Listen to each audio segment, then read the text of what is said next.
আমরা শুরু করতে পারি। ওকে। সুপ্রিয় চিকিৎসক বৃন্দ, আসসালামু আলাইকুম। আমি নতুন আসামুল্লাহ, এক্সক্লুসিভ এডুকেশন এর পক্ষ থেকে আপনাদের সবাইকে স্বাগত জানাচ্ছি। আজকে আমাদের আহ, বাংলাদেশ বিষয়াবলী পার্ট ওয়ান এর ক্লাস হবে। তো ইতিমধ্যে আপনারা সবাই অবগত আছেন যে বিসিপিএস থেকে হচ্ছে বাংলাদেশ বিষয়াবলীর হচ্ছে সিলেবাস চেঞ্জ হয়েছে। যে আমাদের যে ইতিহাস ছিল, ইতিহাসের মধ্যে হচ্ছে 1757 সালের পূর্বের যে ইতিহাস সেগুলোকে বাদ দিয়ে দেওয়া হয়েছে। তো 1757 থেকে পরবর্তী। তো এখানে আরেকটা ইম্পর্টেন্ট বিষয় হচ্ছে যে আহ 1757 থেকে হচ্ছে বর্তমান পর্যন্ত যে ইতিহাসগুলো আছে সেগুলো সেগুলো আমরা পড়বো। কিন্তু 47তম বিসিএস এর যদি আমরা সিলেবাস যদি লক্ষ্য করি, তাহলে সেই ক্ষেত্রে দেখেন যে ওইখানে 1966 সাল থেকে 1971 সালের আগ পর্যন্ত, অর্থাৎ হচ্ছে 6 দফা দাবি থেকে হচ্ছে 1969-এর গণ অভ্যুত্থান সহ আহ আমাদের মুক্তিযুদ্ধ চলাকালীন সময়ে মুজিব সরকার গঠনের আগ পর্যন্ত এই সিলেবাসটা কিন্তু বাদ দিয়ে দেওয়া হয়েছে। যার কারণে এটা কিন্তু স্পেশাল বিসিএস এর ক্ষেত্রে এটা প্রযোজ্য হবে। তো 1966 সাল থেকে শুরু করে যে 1971 সালের এপ্রিল পর্যন্ত, 17 এপ্রিল পর্যন্ত এই টপিকটা আমাদেরকে পড়তে হবে না। এই টপিকটা বাদ দিয়ে আমরা পড়বো 1971 সালের পরবর্তী, 1971 সালের এপ্রিলের পরবর্তী, এবং হচ্ছে এদিকে হচ্ছে 1757 থেকে 1966 সালের আগ পর্যন্ত। এটাই থাকবে হচ্ছে আমাদের সিলেবাস। তো আজকে আমরা আহ, শুরু করি। 1757 সাল দিয়ে শুরু করি। 1757 সালে হচ্ছে আহ 23শে জুন পলাশীর প্রান্তরে বাংলার স্বাধীনতা হারায়, ইংরেজদের দখলে চলে যায়। তো কাকে পরাজয় করেছিল আমরা সবাই জানি, নবাব সিরাজউদ্দৌলাকে পরাজিত করেছিলেন। তিনি বাংলার শেষ স্বাধীন নবাব ছিলেন, শেষ স্বাধীন নবাব। আচ্ছা। তো এরপরে হচ্ছে 1765 সাল, খুবই গুরুত্বপূর্ণ। 1765 সালে যেহেতু নবাব, এর আগের একটা ক্লাসে আমি বলেছিলাম, হয়তো আপনাদের ব্যাচ না, অন্য একটা অন্য অন্য ব্যাচে আমি বলেছিলাম যে আহ নবাব হচ্ছে যখন বাংলার যে সুলতানি আমল, বাংলার স্বাধীন সুলতানি আমলে হচ্ছে দুইটা ফেজে ভাগ করা হয়। একটা হচ্ছে আহ সুবাদারি, আর একটা হচ্ছে নবাব। তো তো যখনই নবাব কথাটা আসবে তখন বুঝতে হবে যে এখানে হচ্ছে বাংলার কথা বলা হয়েছে, ভারতের কথা বলা হয়নি। তো 1757 সালে 23শে জুন আসলে আহ বাংলা স্বাধীনতা হারাইছে, কিন্তু ভারত স্বাধীনতা হারায়নি। তাহলে বাংলা স্বাধীনতা হারাইছে 1757 সালে 23শে জুন পলাশী যুদ্ধের মাধ্যমে।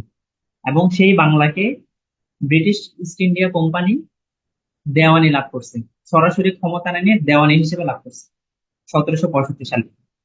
তো এই দেওয়ানি যে লাভ করলো, এখানে দেখেন যে 1765 সালে ইংরেজ সরকারের গভর্নর নিযুক্ত হয়। তো প্রথম গভর্নর আসে হচ্ছে 1765 সাল থেকে। তো এটা নিয়ে আমাদের কিছু অনেকের কনফিউশন থাকে, এটার জন্য আমি একটা স্লাইড রেডি করছি।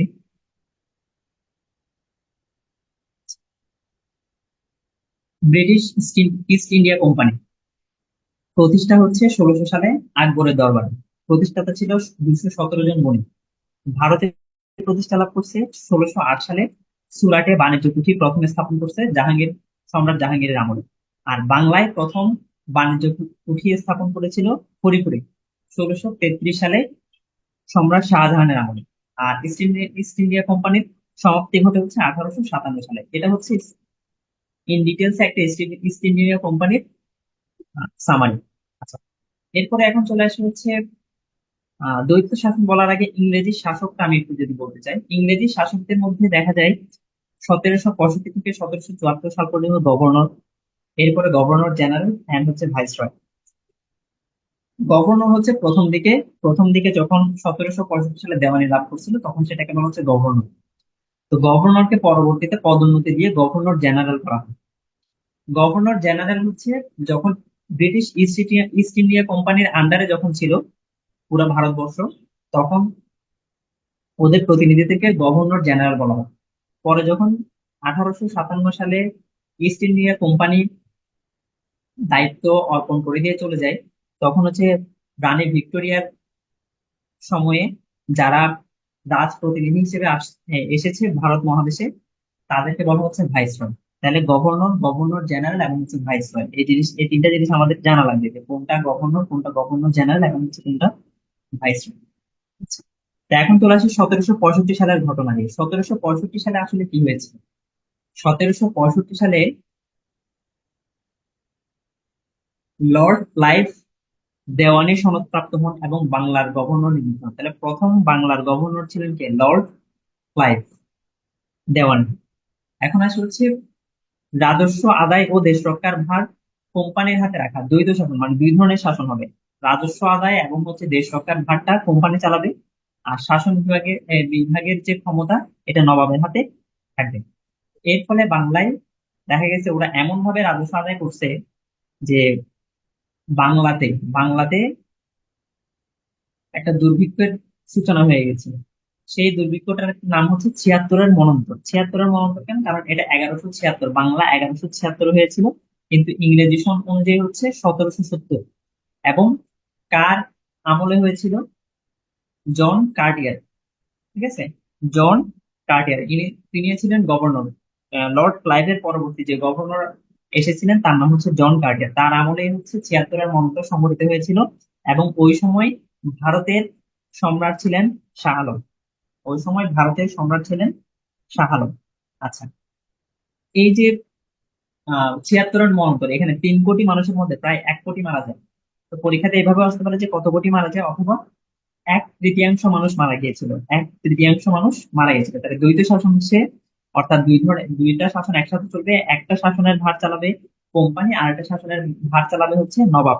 নবাব শুধু শাসন বিভাগের ক্ষমতা, আর রাজস্ব আদায় এবং হচ্ছে দেশ রক্ষার ভার হচ্ছে কোম্পানির হাতে। এই হচ্ছে আমাদের দ্বৈত শাসন। আচ্ছা,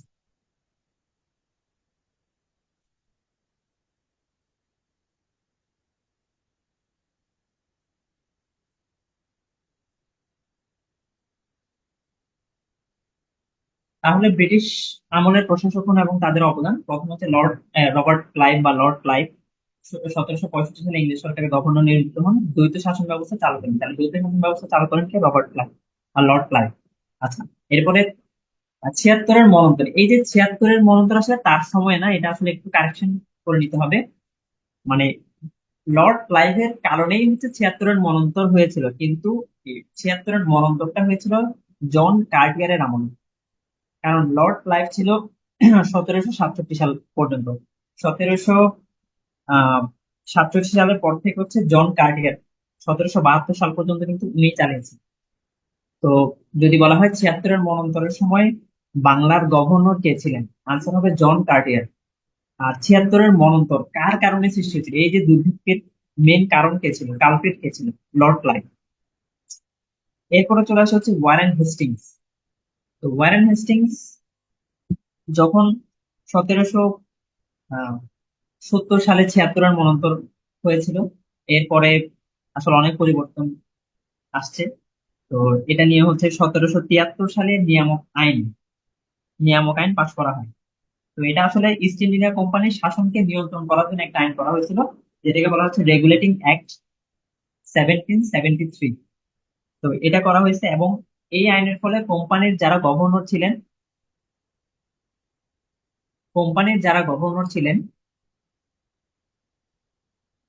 তারা গভর্নর জেনারেল পদোন্নতি পেয়েছেন। তাহলে এই যে ওয়ারেন হেস্টিং, তিনি প্রথমে গভর্নর ছিলেন, এরপর হচ্ছে গভর্নর জেনারেল হলেন। তাহলে যদি বলা হয় বাংলার শেষ গভর্নরের নাম কি, তাহলে আনসার হবে ওয়ারেন হেস্টিংস। এবং বাংলার প্রথম গভর্নর জেনারেলের নাম কি?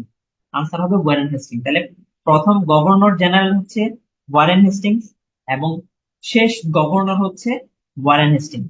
আর যদি বলা হয় প্রথম গভর্নরকে, তাহলে আনসার হবে লর্ড ক্লাইভ। আচ্ছা, এরপরে চলে আসে হচ্ছে গভর্নর জেনারেলের মধ্যে প্রথম গভর্নর ওয়ারেন হেস্টিংস। উনি হচ্ছে রাজস্ব বোর্ড স্থাপন করছেন।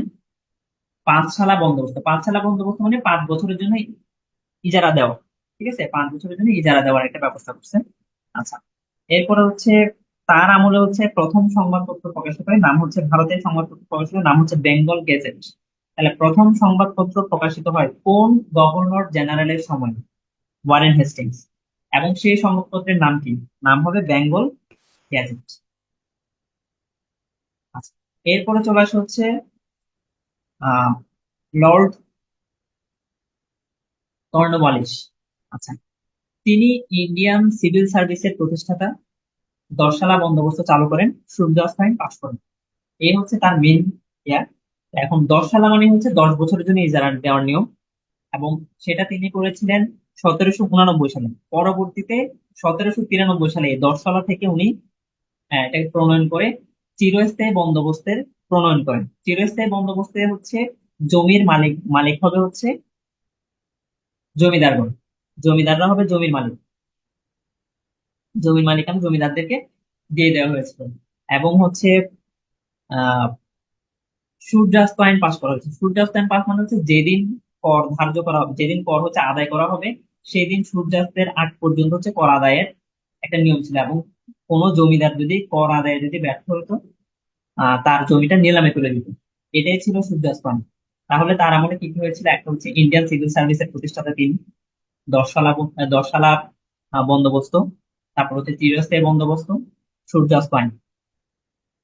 আচ্ছা, এরপরে চলে আসে হচ্ছে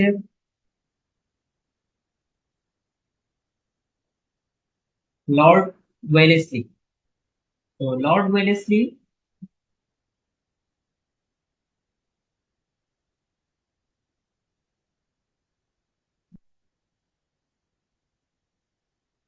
আচ্ছা,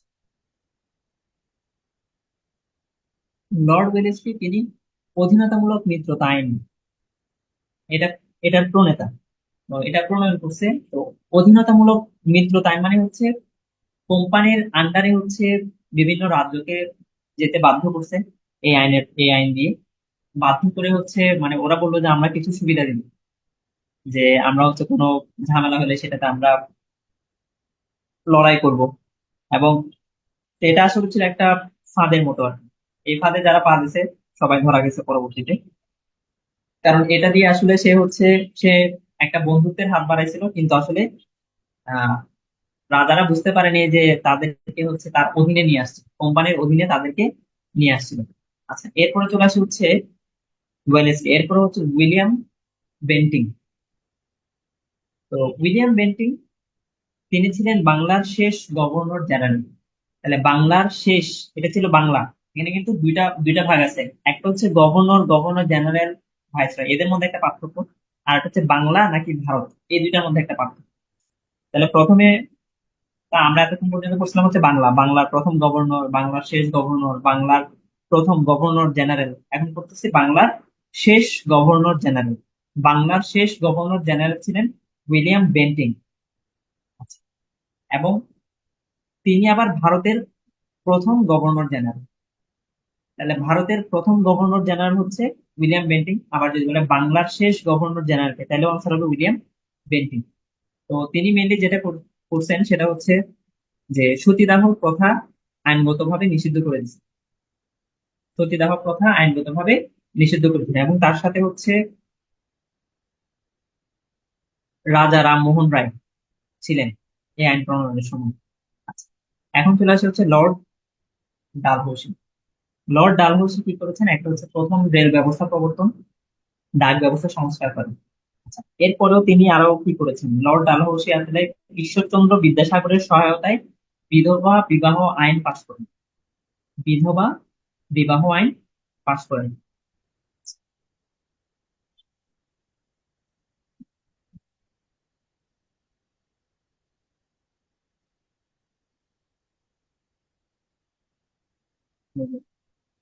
তাহলে আমরা যদি দেখি,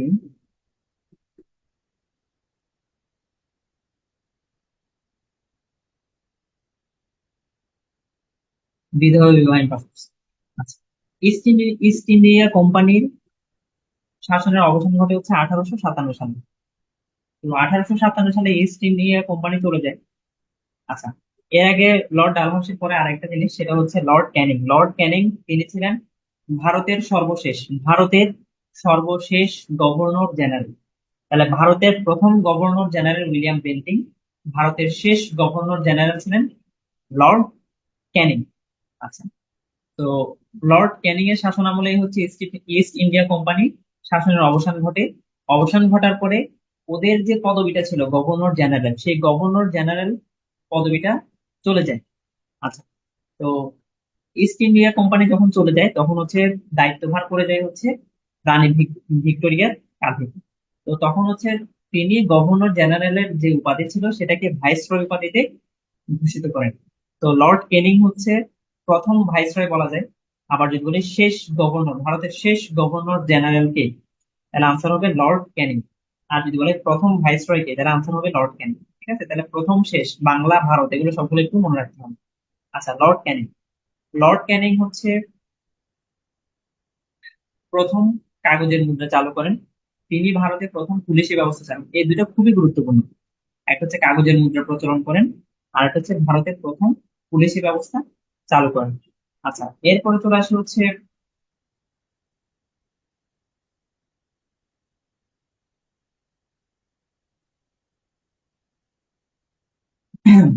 এখানে আরেকটা হচ্ছে যে ইন্ডিয়ান সিভিল সার্ভিস আইন। ইন্ডিয়ান সিভিল সার্ভিস নিয়ে তো আমরা একটু পড়ছিলাম। ইন্ডিয়ান সিভিল সার্ভিস আইনটা কিন্তু পাশ করেন হচ্ছে লর্ড ক্যানিং। এবং এই লর্ড ক্যানিং এর সময়ই হচ্ছে নীল বিদ্রোহের সূচনা হয়েছিল। তাহলে নীল বিদ্রোহের সূচনা হয়েছিল কার শাসনামলে? লর্ড ক্যানিং। লর্ড ক্যানিং এর শাসনামলে শুরু হয়েছিল। এরপর চলে আসে হচ্ছে লর্ড মেয়ো। লর্ড মেয়োতে সবচেয়ে গুরুত্বপূর্ণ নামটা হচ্ছে আদমশুমারি চালু হয়। তাহলে হচ্ছে তার তার সময় হচ্ছে আদমশুমারি চালু হয়। তিনি প্রথম ভাইসরয় যিনি ভারতে নিহত হন। লর্ড মেয়ো হচ্ছে প্রথম ভাইসরয় যিনি ভারতে নিহত হন। আচ্ছা, এরপরে চলে আসে হচ্ছে লর্ড লিটন। অস্ত্র আইন পাশ করেন এবং হচ্ছে ভিক্টোরিয়াকে দ্য এমপ্রেস অফ ইন্ডিয়া ঘোষণা করেন। ভিক্টোরিয়াকে এমপ্রেস অফ ইন্ডিয়া ঘোষণা করেন। আচ্ছা, এরপর হচ্ছে লর্ড রিপন। তিনি সংবাদপত্রের স্বাধীনতা সর্বপ্রথম প্রতিষ্ঠা করেন। আচ্ছা, এরপরে এই যে লর্ড লিটন যে অস্ত্র আইন পাশ করেছিলেন সেটাকে রহিত করে দেন। তাহলে অস্ত্র আইন রহিত করেন কি? অস্ত্র আইন রহিত করেন লর্ড রিপন।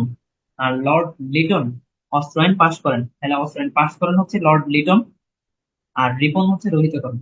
রিপন দিয়ে রহিত, অস্ত্র আইন রহিত করেন। আচ্ছা, এভাবে করে মনে রাখবেন। আচ্ছা, এরপরে হচ্ছে আহ ফ্যাক্টরি আইন পাশ করে শ্রমিকদের 8 ঘন্টা কাজ করার জন্য নিয়ম চালু করেন। শ্রমিকদের 8 ঘন্টা কাজ করার জন্য নিয়ম চালু করেন। এখান থেকে আসলে মানে আসছে যে 8 ঘন্টা কাজ করতে হবে এই জিনিসটা। আচ্ছা, ভারতের প্রথম স্থানীয় প্রশাসন ব্যবস্থা প্রবর্তন করেন। এরপরে চলে আসে হচ্ছে লর্ড কার্জন। লর্ড কার্জনটা আমাদের জন্য একটু গুরুত্বপূর্ণ, এই জন্য আমি আসলে অন্য অন্য কালার দিয়ে এটা হাইলাইট করছি। তিনি 1905 সালের 16ই অক্টোবর বঙ্গভঙ্গ জারি করেন। লর্ড কার্জনই প্রথম বঙ্গভঙ্গ জারি করেন এবং বঙ্গভঙ্গ জারি করে দুইটা ভাগে ভাগ করছেন। একটা হচ্ছে ঢাকা, রাজশাহী, চট্টগ্রাম ও আসামকে একত্র করে নাম দিছে পূর্ববঙ্গ ও আসাম। ঠিক আছে, আর আরেকটাকে নাম দিছে হচ্ছে পশ্চিম বাংলা। তাহলে একটা হচ্ছে পশ্চিম বাংলা আর একটা হচ্ছে পূর্ববঙ্গ ও আসাম। এবং পূর্ববঙ্গ ও আসামের রাজধানী করা হয়েছে ঢাকাকে, আর পশ্চিম বাংলার রাজধানী করা হয়েছিল কলকাতাকে।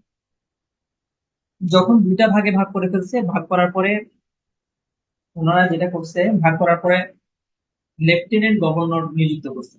তো পূর্ববঙ্গ ও আসামের প্রথম লেফটেন্যান্ট গভর্নর হচ্ছে ব্যামকেন্ট ফুলার।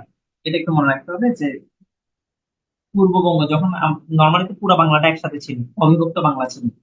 এতক্ষণ পর্যন্ত আমরা যে বাংলাগুলো পড়ছিলাম, বাংলার প্রথম গভর্নর, বাংলার শেষ গভর্নর, এখন সেই বাংলাটাকে ভাগ করছে বঙ্গভঙ্গের মাধ্যমে 1905 সালে। এবং ওই সময়ে ব্রিটেনের রাজা ছিলেন হচ্ছে সপ্তম এডওয়ার্ড। বঙ্গভঙ্গের সময়ে ব্রিটেনের রাজা ছিলেন সপ্তম এডওয়ার্ড। কারণ 1901 সালে ভিক্টোরিয়া মারা যায়। ভিক্টোরিয়া মারা যাওয়ার পর থেকে রাজার দায়িত্ব পালন করেন হচ্ছে সপ্তম এডওয়ার্ড। এবং তার শাসন আমলেই হচ্ছে বঙ্গভঙ্গ জারি হয়, এবং সেই বঙ্গভঙ্গ জারি করেন কে?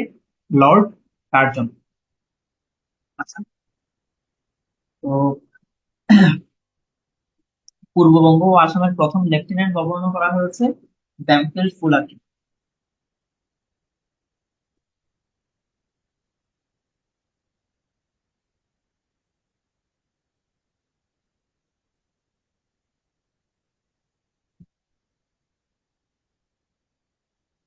আচ্ছা,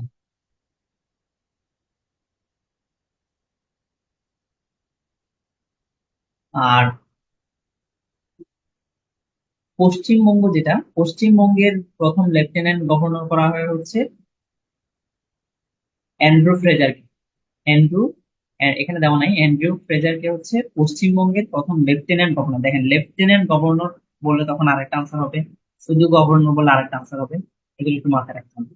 আচ্ছা, এরপরে চলে আসে হচ্ছে লর্ড মিন্টো। লর্ড মিন্টো মুসলমানদের জন্য প্রথম নির্বাচন ব্যবস্থা তিনি প্রবর্তন করেন। এটাই মোটামুটি গুরুত্বপূর্ণ, বাকিগুলো তেমন একটা গুরুত্বপূর্ণ না। আচ্ছা, এরপরে চলে আসে হচ্ছে লর্ড হার্ডিঞ্জ বঙ্গভঙ্গ রদ ঘোষণা করেন। কে করেন? রাজা পঞ্চম। পঞ্চম জর্জ, মানে রাজা পঞ্চম, তারপর আর কোনো কিছু দেয় নাই, রাজা পঞ্চম জর্জ হবে। রাজা পঞ্চম জর্জের আদেশে তিনি বঙ্গভঙ্গ রদ করেন। তাহলে লর্ড হার্ডিঞ্জের সময়ে বঙ্গভঙ্গ রদ হয়, এবং ওই সময় ব্রিটেনের রাজা ছিলেন রাজা পঞ্চম জর্জ।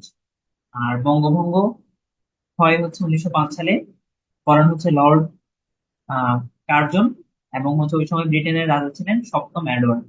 এগুলো আমাদের একটু মনে রাখতে হবে। আচ্ছা, এরপরে হচ্ছে,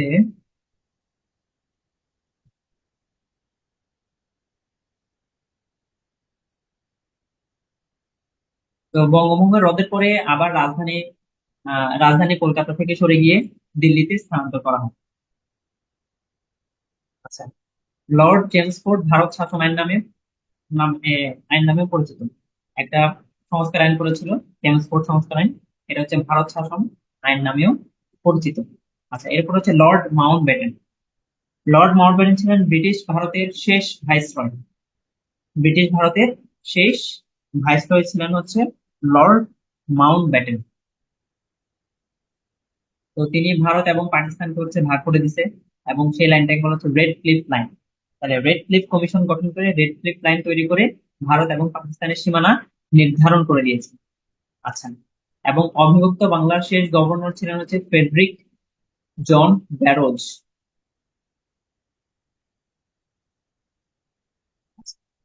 তাহলে এখান থেকে যে গৃহীত পদক্ষেপগুলো যদি আমরা দেখি, এখানে মেইন ইম্পর্টেন্ট যে জিনিসগুলো সেটা হচ্ছে লর্ড ক্লাইভ দ্বৈত শাসন, লর্ড চেমসফোর্ড হচ্ছে মন্টেগু চেমসফোর্ড সংস্কার আইন, লর্ড কর্নওয়ালিস হচ্ছে চিরস্থায়ী বন্দোবস্ত, উইলিয়াম বেন্টিং স্থগিত হত্যা নিষিদ্ধ, লর্ড কার্জন বঙ্গভঙ্গ, লর্ড হার্ডিঞ্জ বঙ্গভঙ্গ রদ, মাউন্ট ব্যাটেন ভারত স্বাধীনতা আইন।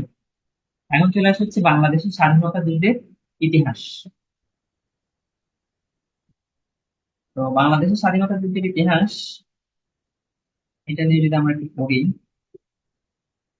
আচ্ছা, এটা পড়ার আগে আসলে উম, আচ্ছা, এটাই শুরু করি। আমাদের যে পাকিস্তান আমাদের বাংলাদেশ, যে জিনিসটা ছিল, ওখানে আসলে শক্ত লাগবে না, ভাষা আন্দোলনটা আমাদের লাগবে এখানের মধ্যে। তো ভাষা আন্দোলন নিয়ে আমরা একটু পড়বো। আচ্ছা, তো ভাষা আন্দোলনের ঘটনাক্রম যদি আমি চিন্তা করি, যে 1947 সালে আহ, পাকিস্তান রাষ্ট্র প্রতিষ্ঠার কয়েক মাসের মধ্যেই বাংলা ভাষাকে অন্যতম রাষ্ট্রভাষা করার কেন্দ্র নিয়ে ভাষা আন্দোলনের সূত্রপাত। প্রথম কথা হচ্ছে সেটা। তো এখানে প্রথম যে জিনিসটা তৈরি হয়েছিল সেটা হচ্ছে তমুদ্দিন মজলিস। তমুদ্দিন মজলিস হচ্ছে 1947 সালের 1 সেপ্টেম্বরে প্রতিষ্ঠিত হয়েছিল, এবং এর প্রতিষ্ঠাতা ছিলেন ঢাকা বিশ্ববিদ্যালয়ের পদার্থবিজ্ঞানের শিক্ষক অধ্যাপক আবুল কাশেম। তাহলে দেখেন যে তমুদ্দিন মজলিস, এটা কিন্তু খুবই গুরুত্বপূর্ণ। এটা কিন্তু বিসিএস পরীক্ষার, মানে আপনাদের যে সামনে যে বিসিএস, এটা কিন্তু খুবই গুরুত্বপূর্ণ। তাহলে তমুদ্দিন মজলিস হচ্ছে একটা সাংস্কৃতিক প্রতিষ্ঠান, এবং হচ্ছে এটা প্রতিষ্ঠিত হয়েছিল হচ্ছে 1947 সালের 1 সেপ্টেম্বর, এবং প্রতিষ্ঠাতা ছিলেন ঢাকা বিশ্ববিদ্যালয়ের পদার্থবিজ্ঞানের শিক্ষক অধ্যাপক আবুল কাশেম। আচ্ছা, এরপরে হচ্ছে 15 সেপ্টেম্বর তমুদ্দিন মজলিস ভাষা আন্দোলনের প্রথম পুস্তিকা প্রকাশ করেন, এবং সেখানে ছিল পাকিস্তানের রাষ্ট্রভাষা বাংলা না উর্দু, এটা প্রকাশ করছে। আচ্ছা, এরপরে চলে আসে হচ্ছে, এর পরের ঘটনাটা হচ্ছে রাষ্ট্রভাষা সংগ্রাম, রাষ্ট্রভাষা সংগ্রাম পরিষদে। তো তমুদ্দিন মজলিসের উদ্যোগে রাষ্ট্রভাষা সংগ্রাম পরিষদ গঠিত হয় 1 অক্টোবর 1947 সালের 1 অক্টোবর রাষ্ট্রভাষা সংগ্রাম পরিষদ গঠিত হয়। এই রাষ্ট্রভাষা সংগ্রাম পরিষদ গঠিত হয় চারটা। একটা হচ্ছে প্রথম রাষ্ট্রভাষা সংগ্রাম পরিষদ গঠিত হয় 1 অক্টোবর 1947 সালে। দ্বিতীয় রাষ্ট্রভাষা সংগ্রাম পরিষদ গঠিত হয় 2 মার্চ 1948 সালে। এরপরে দেখেন ঢাকা বিশ্ববিদ্যালয় রাষ্ট্রভাষা সংগ্রাম পরিষদ, ঢাকা বিশ্ববিদ্যালয় মেনশন করা আছে 11 মার্চ 1950 সালে। এবং সর্বদলীয় কেন্দ্রীয় রাষ্ট্রভাষা সংগ্রাম পরিষদ গঠিত হয় 31 জানুয়ারি 1952 সাল। 31 জানুয়ারি 1952, এটা কিন্তু খুবই গুরুত্বপূর্ণ, এটা তারিখটা কিন্তু পরীক্ষায় আসবে। যে 31 জানুয়ারি 1952 সালে সর্বদলীয় কেন্দ্রীয় রাষ্ট্রভাষা সংগ্রাম পরিষদ গঠিত হয়। ঠিক আছে, এবং এটার আহ্বায়ক ছিল হচ্ছে কাজী গোলাম মাহবুব। কাজী গোলাম মাহবুব। তাহলে প্রথম প্রথম গঠিত হয়েছিল তমুদ্দিন মজলিসের উদ্যোগে। তমুদ্দিন মজলিসের উদ্যোগে প্রথম রাষ্ট্রভাষা সংগ্রাম পরিষদ গঠিত হয় 1947 সালের 1 অক্টোবর। 1 অক্টোবরের পরে 1948 সালে চলে যায়, 1 অক্টোবর পরে 1948 সাল। আহ, তাহলে এখানে রাষ্ট্রভাষা সংগ্রাম পরিষদ গঠিত, এটা কিন্তু দ্বিতীয়টা গঠিত হয়েছে, দ্বিতীয় যে রাষ্ট্রভাষা সংগ্রাম পরিষদ গঠিত 1948 সালে। আচ্ছা, তো ওইখানে 23 ফেব্রুয়ারি ধীরেন্দ্রনাথ সর্বপ্রথম উর্দুর সাথে বাংলাকেও গণপরিষদের ভাষা হিসেবে ব্যবহারের প্রস্তাব রাখেন। এটা কিন্তু খুবই গুরুত্বপূর্ণ। আচ্ছা, তো এটা এরপর হচ্ছে সর্বদলীয় কেন্দ্রীয় রাষ্ট্রভাষা সংগ্রাম পরিষদ 1952 সালে 31 জানুয়ারি, পরীক্ষায় আসছে। এরপর হচ্ছে ভাষা আন্দোলনের সময় পাকিস্তানের প্রধানমন্ত্রী ছিলেন খাজা নাজিমুদ্দিন। এবং এই লাইনটা একটু গুরুত্বপূর্ণ, 1952 সালের 21 ফেব্রুয়ারি বাংলা 9 ফাল্গুন ছিল বৃহস্পতিবার। এবং আহ প্রথম শহীদ রফিক উদ্দিন আহমেদ।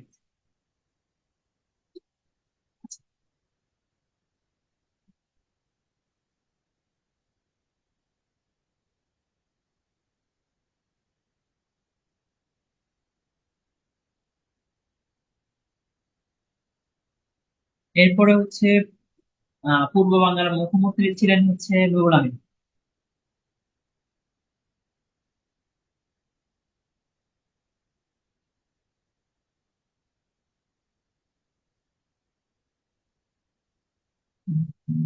পূর্ব বাংলার মুখ্যমন্ত্রী ছিলেন হচ্ছে নুরুল আমিন।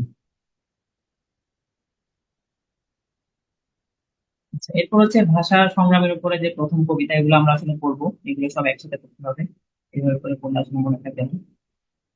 এরপর হচ্ছে 1954 সালের হচ্ছে নির্বাচন।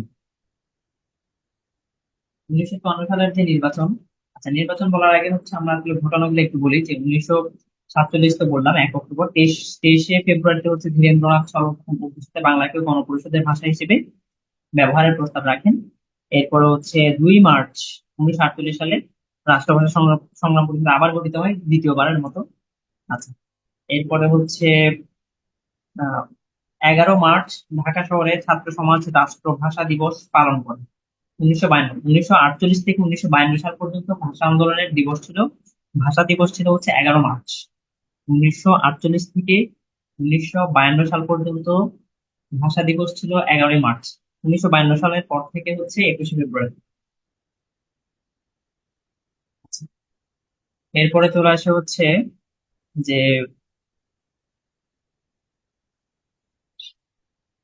তো 1948 সালের 21 মার্চ মোহাম্মদ আলী জিন্নাহ ঢাকার তৎকালীন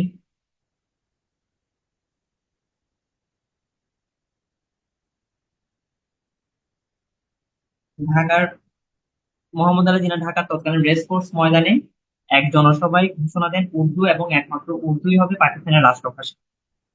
এরপর হচ্ছে 1949 সাল হচ্ছে পূর্ব বাংলা ভাষা কমিটি গঠন করা হয়। 1952 সালের 31 জানুয়ারি আমরা জানি সবাই সর্বদলীয় কেন্দ্রীয় রাষ্ট্রভাষা সংগ্রাম পরিষদ গঠিত হয়, যার আহ্বায়ক ছিলেন কাজী গোলাম মাহবুব।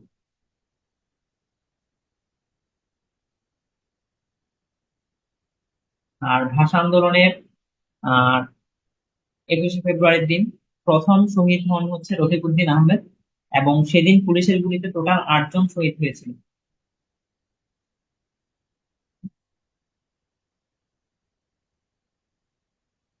তো 1953 সালে, 1952 সালে তো শহীদ হয়েছিল, এরপর হচ্ছে 1953 সালের 21শে ফেব্রুয়ারি দেশব্যাপী শহীদ দিবস হিসেবে 21শে ফেব্রুয়ারি পালিত হয়।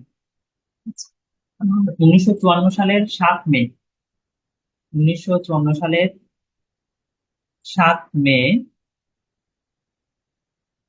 গণপরিষদে মুসলিম লীগের সমর্থনে বাংলা আনুষ্ঠানিকভাবে রাষ্ট্রভাষার মর্যাদা লাভ করে। আচ্ছা, এরপর হচ্ছে 1956 সাল, 1956 সালের 29শে ফেব্রুয়ারি বাংলা পাকিস্তানের দ্বিতীয় জাতীয় ভাষা হিসেবে স্বীকৃতি পায়। আচ্ছা, এরপরে হচ্ছে আমরা এগুলো ভাষা আন্দোলন নিয়ে আমরা যে সাহিত্যগুলো সেগুলো আমরা একটু পরে পড়বো। আর ইউনেস্কো 17 নভেম্বর 1999 সালে আন্তর্জাতিক মাতৃভাষা দিবস স্বীকৃতি দেয়। এরপরে চলে আসে হচ্ছে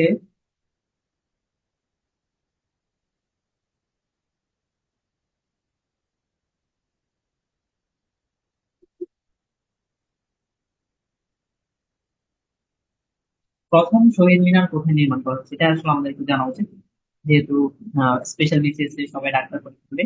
প্রথম শহীদ মিনার 1952 সালে 23 ফেব্রুয়ারি ঢাকা মেডিকেল কলেজ প্রাঙ্গণে প্রথম শহীদ মিনার নির্মাণ করা হয়, এবং 1952 সালে 24শে ফেব্রুয়ারি শহীদ মিনারটি উদ্বোধন করেন শহীদ শফিউর রহমানের পিতা মাহবুবুর রহমান।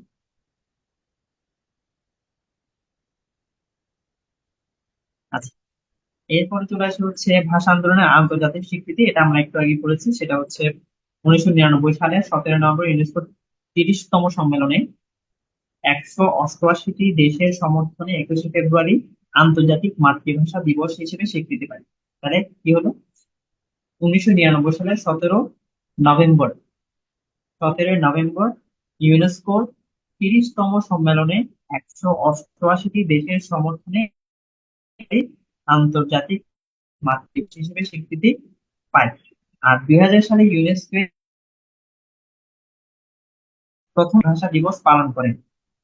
দিবসটা পালন করছিল 2000 সালে, আর স্বীকৃতি পাইছে।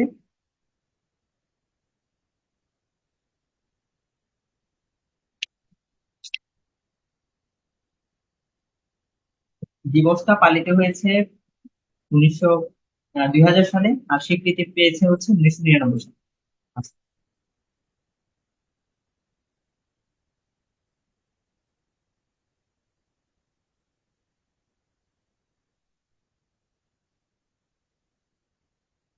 এখন যদি আমরা ভাষা আন্দোলন ভিত্তিক যে সাহিত্যকর্ম এটা পড়ি, এরপর হচ্ছে আমরা নির্বাচন দেবো।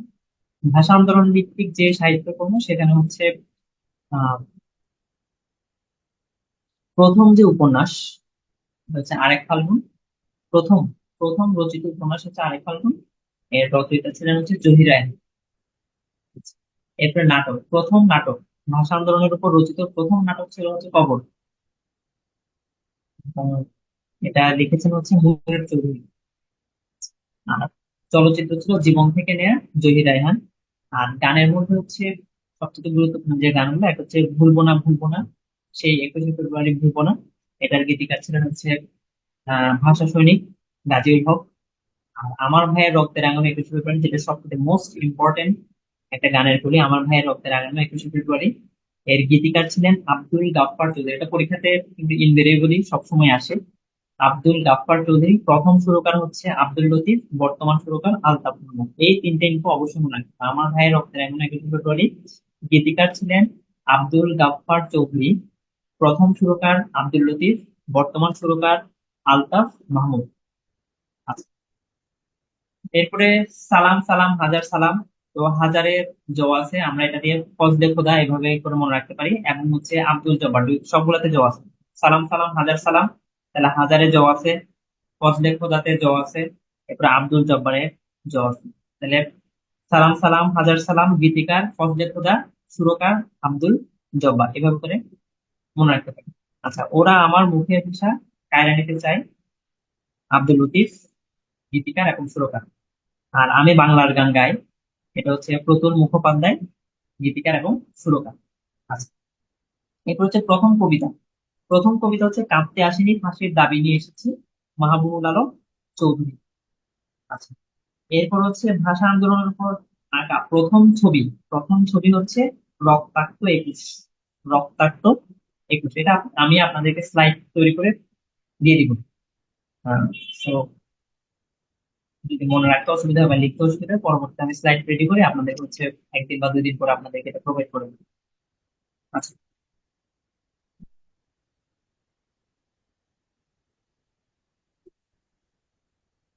এরপর হচ্ছে প্রথম গল্প হচ্ছে একুশের গল্প। আর প্রথম সংকলন হচ্ছে 21শে ফেব্রুয়ারি, এটা হচ্ছে হাসান হাফিজুর রহমান। তাহলে এই হচ্ছে মোটামুটি ভাষা আন্দোলন ভিত্তিক বিভিন্ন সাহিত্যকর্ম। এরপরে চলে আসে হচ্ছে আমাদের নির্বাচন। তো নির্বাচনের মধ্যে হচ্ছে 4টা দল অংশগ্রহণ করছে। একটা হচ্ছে ভাসানীর আওয়ামী মুসলিম লীগ, ফজলুল হকের কৃষক শ্রমিক পার্টি, মাওলানা আতাহার আলীর নেজাম ইসলাম, এরপর হচ্ছে হাজি দানেশের বামপন্থী গণতন্ত্রী দল। এই 4টা দল অংশগ্রহণ করছে।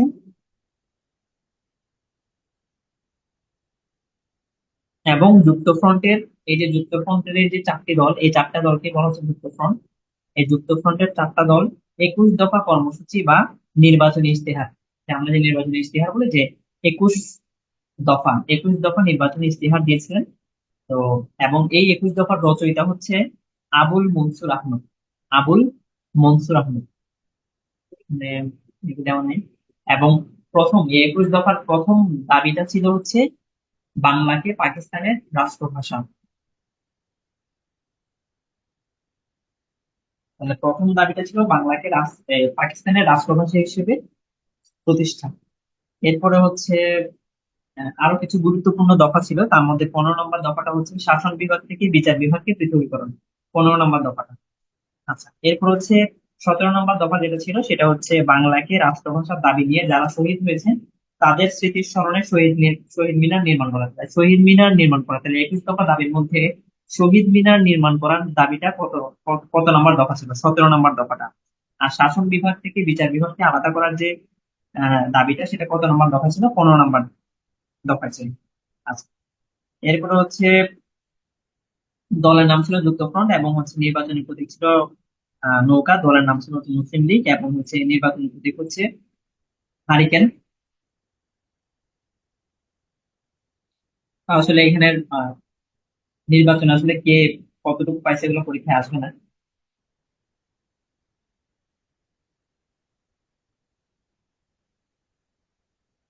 আমরা এখন চলে যাই হচ্ছে পাকিস্তানের শাসনতন্ত্র। পাকিস্তানের শাসনতন্ত্র প্রথম রচনা হয় 1956 সালের 16ই ফেব্রুয়ারি। 16ই ফেব্রুয়ারি প্রথম, মানে প্রথম শাসনতন্ত্র রচনা হয়েছে। এরপরে কিন্তু আবার পরবর্তীতে কিন্তু আবার হবে, সেটা আমরা একটু পরে পাবো। আচ্ছা, তাহলে প্রথম শাসনতন্ত্র রচনা করা হয়। এরপর হচ্ছে সামরিক শাসন চলে আসে। 1958 সালের 7 অক্টোবর সামরিক শাসন জারি হয়। এরপরে হচ্ছে 1960 সালে গিয়ে সামরিক শাসন প্রত্যাহার করেন, রাষ্ট্রপতি শাসিত সরকার প্রবর্তন করা হয় এবং পাকিস্তানের শাসনতন্ত্র দ্বিতীয়বার রচনা করা হয় হচ্ছে 1962 তাহলে প্রথমবার 1956, দ্বিতীয়বার হচ্ছে 1962 সালে। এরপরে এই যে ঐতিহাসিক 6 দফার পর থেকে হচ্ছে আমাদের পড়ালেখার এখন অংশের বাইরে চলে গেছে। এগুলো আমাদের এখন পড়ার দরকার নেই, কোনো দরকার নেই, কোনো অভ্যন্তর দরকার নেই। 70 এগুলো সিলেবাস, মানে 47তম বিসিএস এর সিলেবাসের বাইরে, দ্যাট মিনস হচ্ছে আমাদের জন্য সিলেবাসের বাইরে। তো এখানে এপ্রিল পর্যন্ত বাদ দেওয়া হয়েছিল, তাহলে এপ্রিলের আগ পর্যন্ত আমরা এই যে 17 এপ্রিল যে মুজিবনগর সরকার গঠন, এর পর থেকে আমরা পড়বো মুজিবনগর সরকারের পর থেকে। আমাদের পর থেকে যদি আমরা পড়ি, এটা হচ্ছে মুক্তিযুদ্ধের রণকৌশল। তো মুক্তিযুদ্ধের রণকৌশলের মধ্যে দেখেন এখানে হচ্ছে 11টা সেক্টরে ভাগ করা হয়েছিল, 64টা সাব সেক্টর এবং হচ্ছে 3টা ব্রিগেডে ভাগ করা হয়েছে টোটাল। তাহলে 11টা সেক্টর, 64টি সাব সেক্টর এবং হচ্ছে 3টা ব্রিগেডে ভাগ করা হয়েছে। তো এখানে মেইনলি হচ্ছে সেক্টর গুলো আমাদের জন্য গুরুত্বপূর্ণ। তো সেক্টর গুলোর ক্ষেত্রে যদি আমরা দেখি 11টা সেক্টর, তার মধ্যে হচ্ছে নিয়মিত কোনো কমান্ডার ছিল না হচ্ছে 10 নম্বর সেক্টরে, এবং এই 10 নম্বর সেক্টরটা ছিল হচ্ছে নৌ সেক্টর। এটা কিন্তু পরীক্ষাতে সবসময় আসে যে নিয়মিত কোনো কমান্ডার ছিল না কোন সেক্টরে। আনসার হবে 10 নম্বর সেক্টর, এবং 10 নম্বর সেক্টরটা কোন সেক্টর? সেটা হচ্ছে নৌ সেক্টর। ঠিক আছে, তাহলে এটা পরীক্ষার জন্য গুরুত্বপূর্ণ। আচ্ছা, এরপরে চলে আসি হচ্ছে,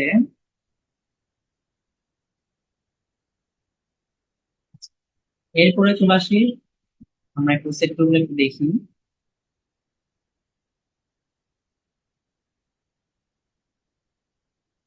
এখানে দেখেন, এখানে লেখাগুলো অবশ্য ভালো মতো বোঝা যাচ্ছে না, কিন্তু আমরা একবার করে একটু যদি একটু মনে রাখি, দেখেন এই যে প্রথমে এক, এরপর হচ্ছে দুই, এরপর তিন, চার, পাঁচ।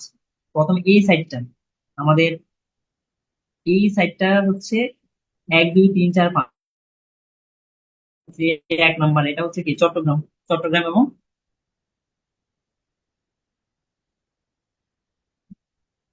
চট্টগ্রাম এবং পার্বত্য চট্টগ্রাম। আচ্ছা, এরপরে হচ্ছে দুই নাম্বারটা দেখেন, দুই নাম্বারটা হচ্ছে তাহলে কোথায় পড়ছে, দুই নাম্বারটা হচ্ছে মেনলি ঢাকা, ঢাকার কিছু অংশ এবং ফরিদপুর। এরপর তিন নাম্বারটা দেখেন, তিন নাম্বারটা পড়ছে হচ্ছে সিলেটের কিছু অংশ পড়ছে। তারপরে চার নাম্বারটা আবার সিলেট জেলার পূর্বাঞ্চল পড়ছে। পাঁচ নাম্বারটাও সিলেটে পড়ছে। ঠিক আছে, তাহলে হচ্ছে প্রথমটা, প্রথম আহ, তাহলে প্রথম সেক্টর যেটা, প্রথম সেক্টর হচ্ছে চট্টগ্রাম এবং পার্বত্য চট্টগ্রাম এবং হচ্ছে ফেনী নদী পর্যন্ত। দুই নাম্বার সেক্টর হচ্ছে নোয়াখালী কুমিল্লা জেলা এবং ঢাকার কিছু অংশ। তিন নাম্বার সেক্টর হচ্ছে হবিগঞ্জ কিশোরগঞ্জ কুমিল্লা ও ঢাকা জেলার অংশ বিশেষ। চার নাম্বার সেক্টর পড়ছে হচ্ছে সিলেট জেলার পূর্বাঞ্চল। পাঁচ নাম্বার হচ্ছে সিলেট জেলা, সিলেট জেলার পশ্চিমাঞ্চল পড়ছে, অর্থাৎ সুনামগঞ্জ, সুনামগঞ্জের ওই দিক থেকে। এরপর এদিক থেকে এভাবে গেলাম, চট্টগ্রাম থেকে সিলেট পর্যন্ত আমরা যাত্রা করলাম। এরপর এখন চলে আসবো হচ্ছে উত্তরবঙ্গ থেকে একদম বরিশাল পর্যন্ত চলে যাবো। এরপর মাঝখানে থাকবে শুধু 11 নাম্বারটা। তাহলে 6 নাম্বার থেকে শুরু করি, 6 নাম্বার, তাহলে 6 নাম্বারটা কি, 6 নাম্বারটা হচ্ছে রংপুর ঠাকুরগাঁও, 6 নাম্বার। এরপর 7 নাম্বারটা কি, 7 নাম্বার হচ্ছে রাজশাহী দিনাজপুর। এরপর 8 নাম্বারটা দেখেন একদম সিকুয়েন্সিয়াল আসছে, 8 নাম্বারটা দেখেন, 8 নাম্বারটা হচ্ছে কুষ্টিয়া, মেহেরপুর, মেহেরপুরটা ইম্পর্টেন্ট, মেহেরপুর, যশোর এবং খুলনা। এরপর হচ্ছে 9 নাম্বার সেক্টর দেখেন, 9 নাম্বার সেক্টরটা হচ্ছে বরিশাল পটুয়াখালী। আর 11 নাম্বার সেক্টর যেটা, 11 নাম্বার সেক্টর হচ্ছে কিশোরগঞ্জ ছাড়া সমগ্র ময়মনসিংহ। কিশোরগঞ্জ ছাড়া সমগ্র ময়মনসিংহ হচ্ছে 11 নাম্বার সেক্টর। তাহলে সেক্টর গুলো একটু মনে রাখতে হবে কোন সেক্টর। তাহলে যদি বলা হয় চট্টগ্রাম কত নাম্বার সেক্টর, এভাবে করে করে পরীক্ষা আসতে পারে। ঠিক আছে, তাহলে টোটাল 11টা সেক্টর। এবং হচ্ছে 10 নাম্বার সেক্টর, এখানে হচ্ছে কোনো নিয়মিত কোনো কমান্ডার ছিল না। তো এখন চলে আসে হচ্ছে সেক্টর কমান্ডার গুলোর নাম যদি আমরা দেখি, তাহলে আমরা পিডিএফে চলে যাই। সেক্টর, তো এখানে সেক্টরের এলাকাগুলো ভাগ করে দেওয়া আছে। এটা দেখবেন মেনলি হচ্ছে ওই যে আহ, আমরা যে মানচিত্রটা দেখছি ওটা দেখতে হবে, ওটা দেখে মনে রাখতে হবে। আচ্ছা, তো গেল। এরপরে হচ্ছে সেক্টর কমান্ডারদের পড়ছে সেক্টর ওয়ান, সেক্টর ওয়ানে ছিলেন হচ্ছে জিয়াউর রহমান। সেক্টর টু তে খালেদ মোশাররফ। সেক্টর থ্রি তে হচ্ছে কে এম শফিউল্লাহ। এই তিনটা নাম যদি আমরা পারি, তাহলে আমাদের ব্রিগেড ফোর্স, যে তিনটা ফোর্স ছিল, এই ফোর্স গুলো শেখা হয়েছে ব্রিগেড ফোর্স। তাহলে ফোর্স গুলো কি, একটা হচ্ছে জেড ফোর্স, জেড ফোর্স মানে হচ্ছে জিয়াউর রহমান। আর হচ্ছে এস ফোর্স, এস ফোর্স মানে হচ্ছে শফিউল্লাহ। এরপর হচ্ছে কে ফোর্স, কে ফোর্স মানে হচ্ছে খালেদ মোশাররফ। তাহলে তিনটা, প্রথম তিনটা যে সেক্টর ছিল এগুলোকে আবার হচ্ছে তিনটা ব্রিগেড ফোর্সে বিভক্ত করা হয়েছে। আচ্ছা, এরপরে চলে আসে হচ্ছে আমাদের 11 নম্বর, 11টা সেক্টরের মধ্যে তিনটা সেক্টর মুখস্থ হয়ে গেল। এরপর হচ্ছে 4 নাম্বার সেক্টর হচ্ছে সিআর দত্ত। আচ্ছা, সিআর দত্ত এবং হচ্ছে ক্যাপ্টেন এরো। আচ্ছা, 5 নাম্বার হচ্ছে শওকত আলী। 6 নাম্বার, 6 নাম্বার হচ্ছে বাশার। 7 নাম্বার হচ্ছে নাজমুল। এরপর হচ্ছে 8 নাম্বার হচ্ছে মেজর আবু উসমান চৌধুরী। 9 নাম্বার হচ্ছে major Abdul Jalil M A মঞ্জুর। এবার 10 নাম্বারে হচ্ছে নিয়মিত কোনো কমান্ডার ছিল না, এটাই পরীক্ষায় আসে বেশিরভাগ। এরপর হচ্ছে 11 নাম্বার হচ্ছে আবু তাহের। তাহলে কোনটাতে কে কে আসছিল সেটা আমাদেরকে জানতে হবে, আর ফোর্স গুলাও করে ফেলছি এর মধ্যে। আচ্ছা, এখন চলে আসি হচ্ছে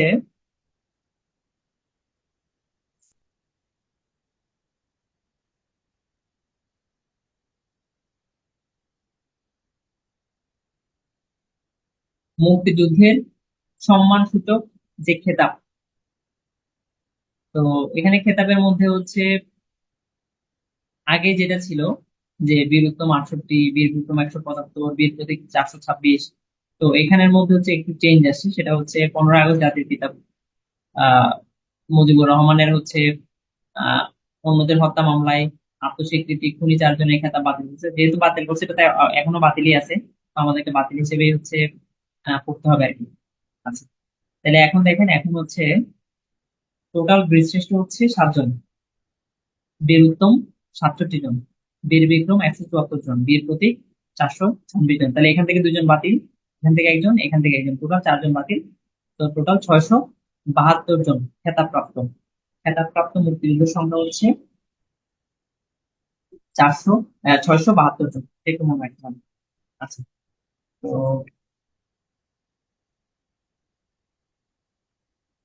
তো কাদেরকে কাদেরকে বাদ দিচ্ছি এটা যদি একটু দেখি, যে বীর উত্তম থেকে বাদ দেওয়া হয়েছিল লেফটেন্যান্ট কর্নেল শরীফুল হক ডালিম। ঠিক আছে, ওনাকে বাদ দেওয়া হয়েছিল। এরপর হচ্ছে বীর বিক্রম থেকে বাদ দেওয়া হয়েছিল লেফটেন্যান্ট কর্নেল নূর চৌধুরীকে বাদ দেওয়া হয়েছিল। আর বীর প্রতীক থেকে বাদ দেওয়া হয়েছে দুইজনকে, একজন হচ্ছেন লেফটেন্যান্ট এম রাশেদ চৌধুরী, আর একজন হচ্ছে নায়েক সুবেদার মোসলেম উদ্দিন। আর মোট তাহলে এখন মোট বীর উত্তম হচ্ছে 67 জন। এর মধ্যে একমাত্র বেসামরিক নাগরিক ছিলেন হচ্ছে আব্দুল কাদের সিদ্দিকী। আচ্ছা, এরপরে বীর বিক্রম হচ্ছে 174 জন, এর মধ্যে একজন ছিলেন হচ্ছে ক্ষুদ্র নৃগোষ্ঠী ভুক্ত বীর বিক্রম ইউকে চিং মার্মা। তাহলে হচ্ছে ইউকে চিং মার্মা হচ্ছে ক্ষুদ্র নৃগোষ্ঠীভুক্ত বীর বিক্রম উপাধি পেয়েছিলেন কে? ইউকে চিং মার্মা। এবং হচ্ছে উনি কত নাম্বার সেক্টরে যুদ্ধ করেন? উনি হচ্ছে 6 নম্বর সেক্টরে যুদ্ধ করেছেন। এরপরে সবচেয়ে গুরুত্বপূর্ণ যেটা, বীর প্রতীক খেতাব প্রাপ্ত নারী মুক্তিযুদ্ধ। বীর প্রতীক খেতাব প্রাপ্ত নারী মুক্তিযুদ্ধ ছিলেন দুইজন। তার মধ্যে সর্বপ্রথম বীর প্রতীক খেতাব প্রাপ্ত নারী মুক্তিযোদ্ধা ছিলেন হচ্ছেন ডাক্তার সেতারা বেগম। যেহেতু এখানে সবাই ডাক্তার এবং হচ্ছে স্পেশালটা ডাক্তারদের জন্য হচ্ছে, সেই জন্য এটা খুবই গুরুত্বপূর্ণ যে বীর প্রতীক খেতাবপ্রাপ্ত মুক্তিযোদ্ধা। তাহলে যে নারী মুক্তিযোদ্ধা হচ্ছে দুইজন, একজন হচ্ছে সেতারা বেগম, ডক্টর সেতারা বেগম, আর একজন হচ্ছে তারামন বিবি। তো ডক্টর সেতারা বেগম 2 নম্বর সেক্টরে যুদ্ধ করেছিলেন এবং হচ্ছে উনি ডিএমসি K-22 ব্যাচের স্টুডেন্ট ছিলেন। ডিএমসি K-22 ব্যাচের স্টুডেন্ট ছিলেন। আচ্ছা, এরপরে হচ্ছে বীর প্রতীক খেতাবপ্রাপ্ত একজন বিদেশি ছিলেন। বিদেশি বিদেশির নাম হচ্ছে WAS ওডারল্যান্ড। ওডারল্যান্ড, WAS ওডারল্যান্ড, উনিও 2 নম্বর সেক্টরে কর্মরত ছিলেন। এরপর হচ্ছে সর্বকনিষ্ঠ মুক্তিযোদ্ধা ও খেতাবপ্রাপ্ত বীর প্রতীক হচ্ছেন শহীদুল ইসলাম লালু। ওনার বয়স ছিল মাত্র 12 বছর। ওনার বয়স ছিল মাত্র 12 বছর। এরপরে চলে আসে হচ্ছে বীরশ্রেষ্ঠদের মধ্যে 3 জন সেনাবাহিনীর, আর একজন হচ্ছে নৌবাহিনীর রুহুল আমিন, একজন বিমান বাহিনীর, আর দুইজন হচ্ছে ইপিআর। আচ্ছা, তাহলে হচ্ছে সিপাহী মোস্তফা কামাল কর্মস্থল হচ্ছে সেনাবাহিনীতে, পদবী হচ্ছে সিপাহী। 2 নম্বর সেক্টরে যুদ্ধ করেন।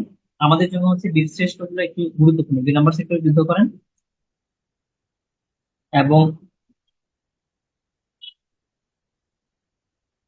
সমাধিস্থল হচ্ছে ব্রাহ্মণবাড়িয়া, আর জন্ম হচ্ছে ভোলাতে। তাহলে এগুলো একটু আমাদের মনে রাখতে হবে। এরপর হচ্ছে বীরশ্রেষ্ঠ লেন্স নায়ক মুন্সি আব্দুর রফ, মুক্তিযুদ্ধে প্রথম শহীদ। তাহলে কত কত তারিখে? 8 এপ্রিল 1971 সাল। উনি 1 নম্বর সেক্টরে যুদ্ধ করেন। ওনার বিষয়ে সবই জানতে হবে। কর্মস্থল হচ্ছে ইস্ট বেঙ্গল, ইস্ট পাকিস্তান রাইফেলে, আর জন্ম হচ্ছে ফরিদপুর জেলায়। তিনি ছিলেন লেন্স নায়েক। আর সমাধি হচ্ছে রাঙামাটি জেলার নানিয়াচর। আর বীরশ্রেষ্ঠ ফ্লাইট লেফটেন্যান্ট মতিউর রহমান, এটাও আমাদের জন্য গুরুত্বপূর্ণ। উনি হচ্ছে বিমান বাহিনীতে ছিলেন, পদক হচ্ছে লেফটেন্যান্ট।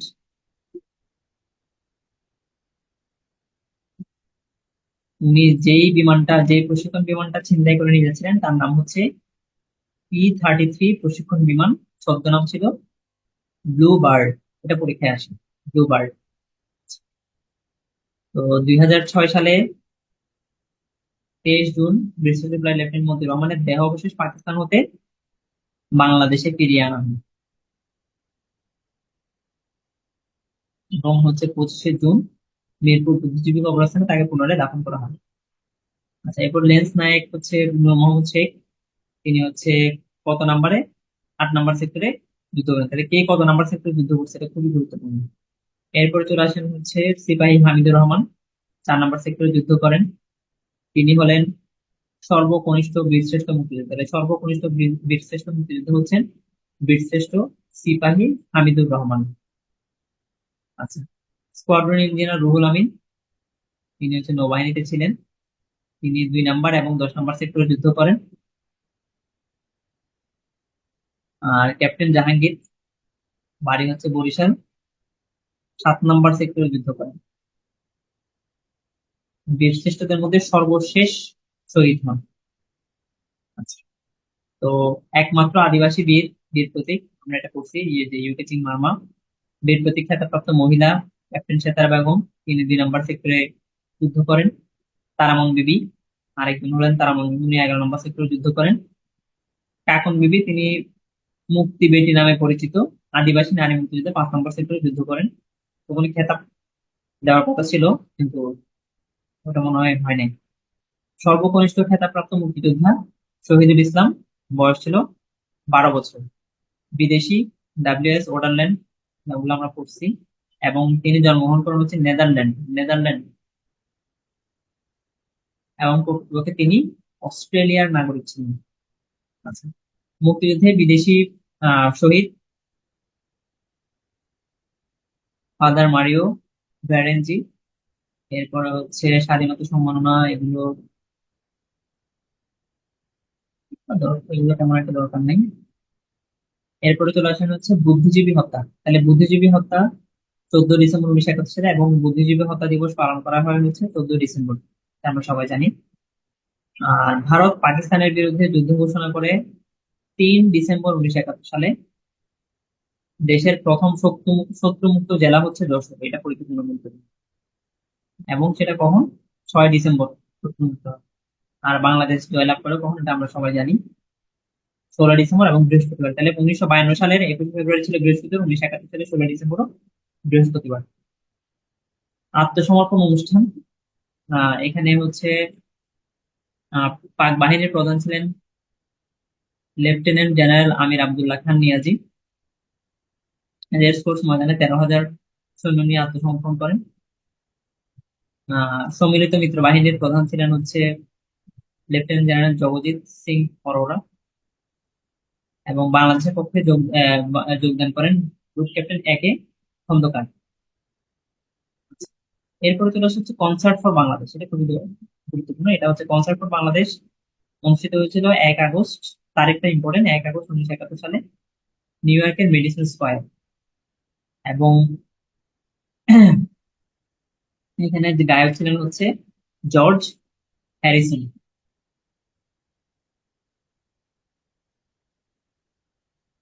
এরপরে স্বীকৃতি, বাংলাদেশকে প্রথম স্বীকৃতি দানকারী দেশ ভুটান। প্রথম ইউরোপীয় দেশ হিসেবে স্বীকৃতি দানকারী দেশ পূর্ব জার্মানি। প্রথম আফ্রিকান বা অনারব মুসলিম দেশ হিসেবে স্বীকৃতি দানকারী হচ্ছে সেনেগাল, খুবই গুরুত্বপূর্ণ। প্রথম সমাজতান্ত্রিক দেশ হিসেবে স্বীকৃতি দানকারী দেশ পোল্যান্ড। এগুলো প্রত্যেকটা লাইনে গুরুত্বপূর্ণ, এবং যেগুলো বোল্ড করে দেওয়া ওগুলো হচ্ছে বিভিন্ন বিসিএস আসার প্রশ্ন। প্রথম আরব দেশ, প্রথম আরব দেশ হচ্ছে ইরাক। আচ্ছা। আর প্রথম অনারব মুসলিম দেশ হিসেবে স্বীকৃতি দানকারী দেশ হচ্ছে মালয়েশিয়া। যুক্তরাষ্ট্র বাংলাদেশকে স্বীকৃতি দেয় 4 এপ্রিল 1972 সালে। বাংলাকে দ্বিতীয় সরকারি ভাষা ঘোষণা করা হয় ভারতের ঝাড়খণ্ড এবং সিয়েরা লিওন। সিয়েরা লিওন এটা আসলে, মানে এটা বলা হয় এটা আসলে একটা আহ, গুজবের মতো। সিয়েরা লিওনে কিন্তু আসলে বাংলা ভাষা দ্বিতীয় সরকারি ভাষা হিসেবে ঘোষণা করা হয়নি, এটা আসলে একটা রিউমার ছিল। এটা আপনারা গুগলে সার্চ দিলে দেখতে পাবেন। আচ্ছা। এরপরে হচ্ছে 1971 সালে মুক্তিযুদ্ধের সময় জাতিসংঘের কোন দেশ বাংলাদেশের পক্ষে ভেটো প্রদান করেছিলেন? Soviet union. এটাও বিসিএস কোশ্চেন। আর বুদ্ধিজীবীদের উপর ব্যাপক হত্যাকাণ্ড কখন সংঘটিত হয় হচ্ছে 14 ডিসেম্বর 1971 সালে। এরপরে আমরা চলে যাব হচ্ছে সরাসরি আমাদের জুলাই আন্দোলন।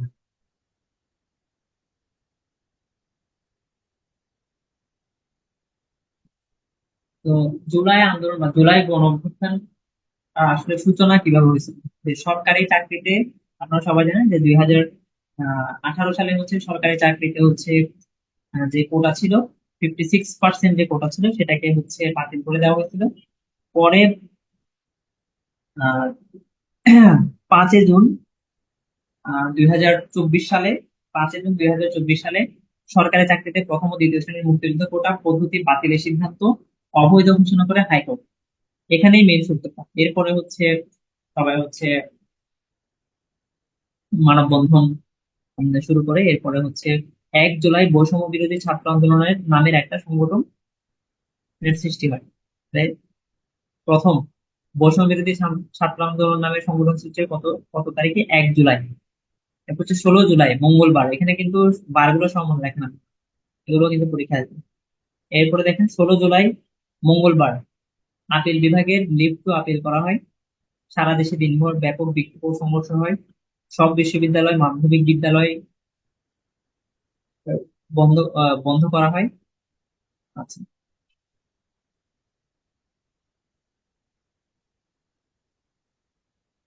এরপরে বেগম রোকেয়া বিশ্ববিদ্যালয়ের শিক্ষার্থী আবু সাইদ কে পুলিশ গুলি করে হত্যা করে 16 জুলাই। 16 জুলাই মঙ্গলবার। আচ্ছা, তাহলে হচ্ছে এই যে বৈষম্য বিরোধী যে আন্দোলন, এই বৈষম্য বিরোধী বা জুলাই গণ অভ্যুত্থানের প্রথম শহীদ হচ্ছেন আবু আবু সাইদ, 16 জুলাই মঙ্গলবার। আচ্ছা, এরপরে হচ্ছে 21শে জুলাই রবিবার। 21শে জুলাই রবিবার কোটা বিরোধী আন্দোলনের মুখে প্রধান বিচারপতি ওবায়দুল হাসানের নেতৃত্বে 7 বিচারপতির পূর্ণাঙ্গ বেঞ্চ পদ্ধতি বাতিল করে 93% মেধা এবং 7% কোটার পক্ষে রায় দেন। তবে সরকারের নির্বাহী বিভাগ চাইলে বাতিল সংশোধন বা সংস্কার করতে পারবে। আচ্ছা, এইভাবে করে একটা রায় দিছে। এরপর হচ্ছে 5 5 আগস্ট। 5 আগস্ট তো কি হয়েছে আমরা তো সবাই জানি।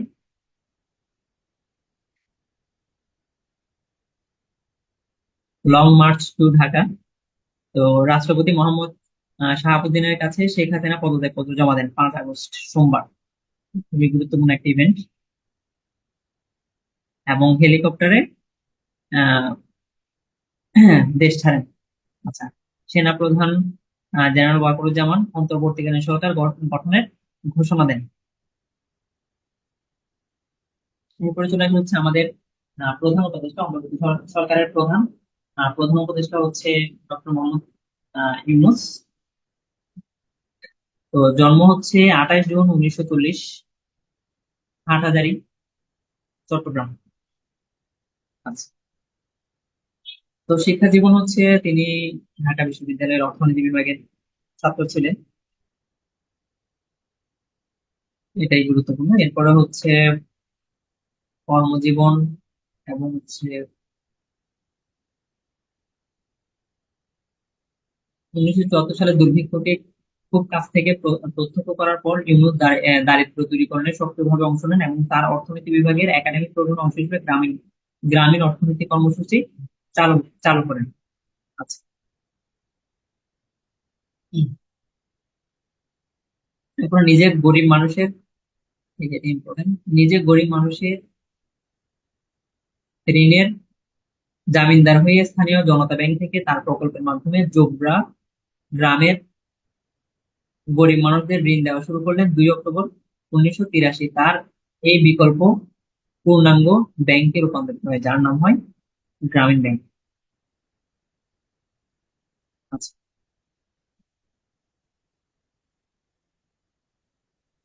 তো তার কিছু উল্লেখযোগ্য গ্রন্থ, তার মধ্যে এটা থ্রি ফার্মার্স অফ জোবরা, গুরুত্বপূর্ণ। এরপর হচ্ছে ব্যাংকার টু দ্য পুয়ার, এটা। এরপরে হচ্ছে ওয়ার্ল্ড অফ থ্রি জিরোস। গুরুত্বপূর্ণ সম্মাননা একটা হচ্ছে, এগুলো এই সম্মাননাগুলো একটু সব মুখস্থ করতে হবে। প্রেসিডেন্ট অ্যাওয়ার্ড, রেমন ম্যাগসেসে পুরস্কার, স্বাধীনতা পুরস্কার। এরপরে সবচেয়ে গুরুত্বপূর্ণ হচ্ছে শান্তিতে নোবেল পুরস্কার পাইছেন 2006 সালে। এরপর হচ্ছে Olympic lauryl 2020, champion of global change award 2021।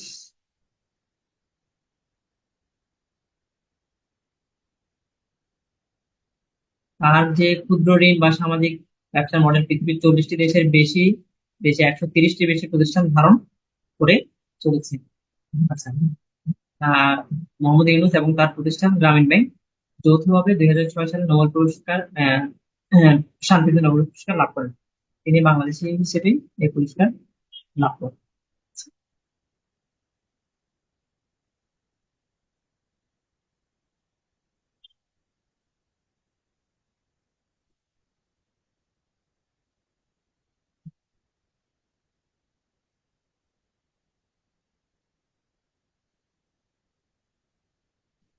আরো কিছু গুরুত্বপূর্ণ কিছু জিনিস এখনো রয়ে গেছে, সেগুলো যদি আমরা একটু দেখি।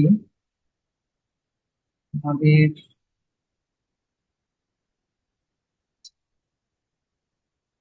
উপমহাদেশে ইউরোপীয় বণিকদের কিছু আগমন ঘটেছিল, কখন ঘটেছিল সেটা আমাদের জানতে হবে। তাহলে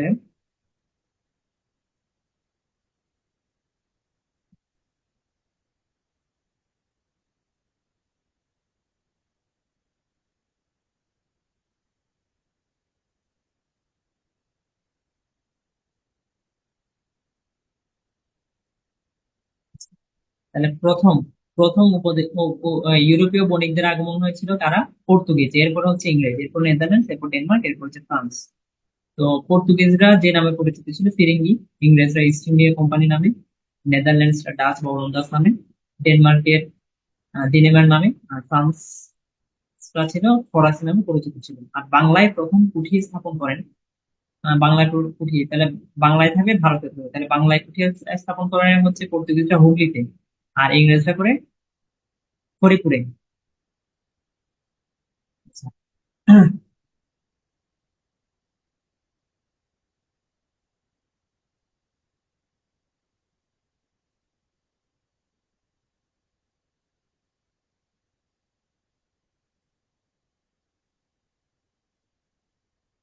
তাহলে হচ্ছে হরিহর, হরিহরপুরে, এরপর হচ্ছে চুঁচুড়া বাঁকুড়াতে, শ্রীরামপুরে, চন্দননগরে।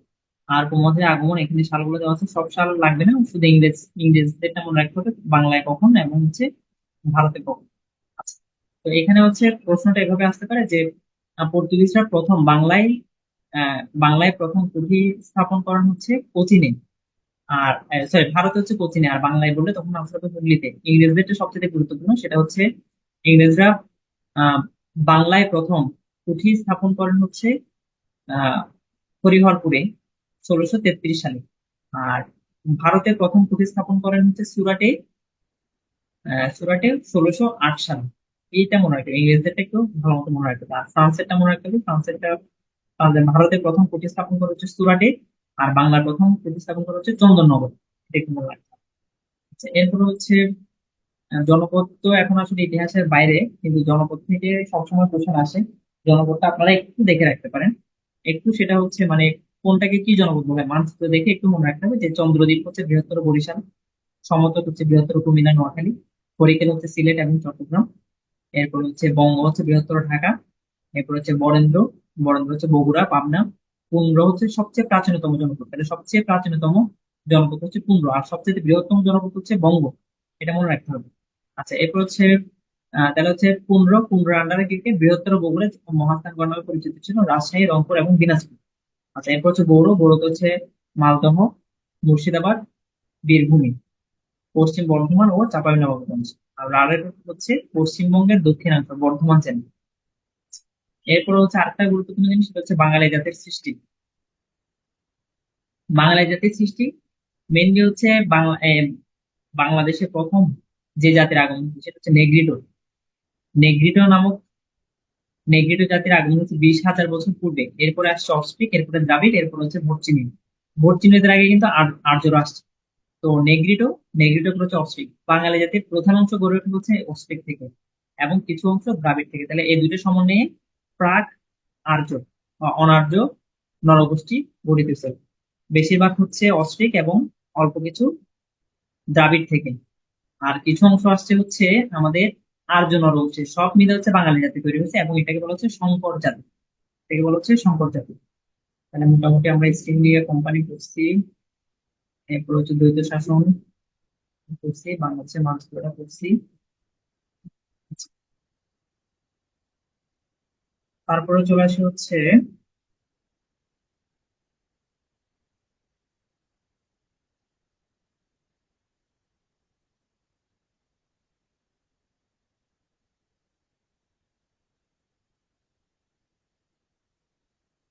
এই ছিল মোটামুটি হচ্ছে ইতিহাস, যেহেতু ইতিহাস এখন একটু কমে গেছে।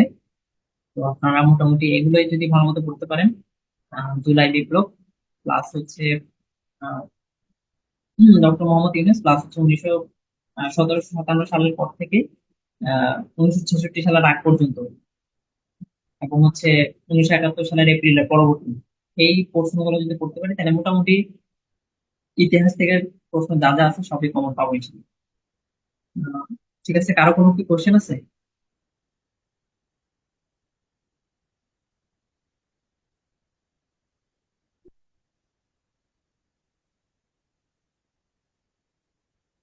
কারো কিছু জানা থাকলে বলতে পারেন।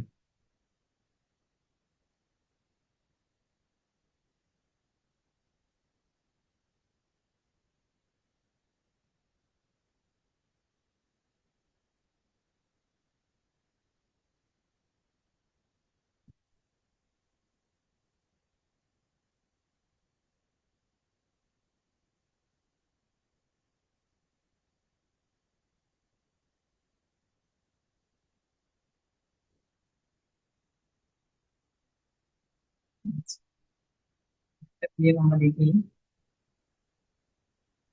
হচ্ছে,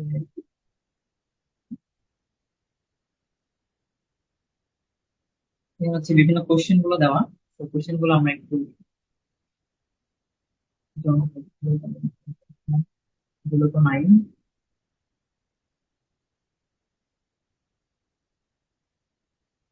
এগুলো নাই, এগুলো সব জানা নাই।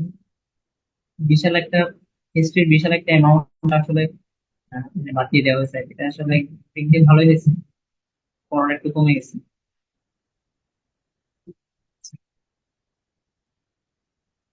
তো বাংলাদেশের স্থানীয় শাসন ব্যবস্থা প্রবর্তন করা হচ্ছে লর্ড কার্জন। এর মধ্যে বিভিন্ন পিএসসি বা বিভিন্ন আলোকে পিএসসি এর যে অন্যান্য যে পরীক্ষাগুলো, সেগুলো প্রশ্ন থেকে নেওয়া। আর হচ্ছে কলকাতার প্রথম রঙ্গমঞ্চ তৈরি করা হয় হচ্ছে 1753 সালে। তাহলে এগুলো আমরা একটু দাঁড়িয়ে দিই, যে বাংলাদেশের প্রথম স্থানীয় শাসন ব্যবস্থা লর্ড কার্জন।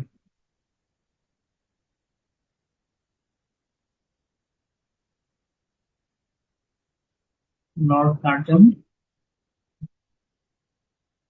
এরপর হচ্ছে কলকাতায় প্রথম রঙ্গমঞ্চ তৈরি 1753, যেহেতু 1753 এর দরকার নাই।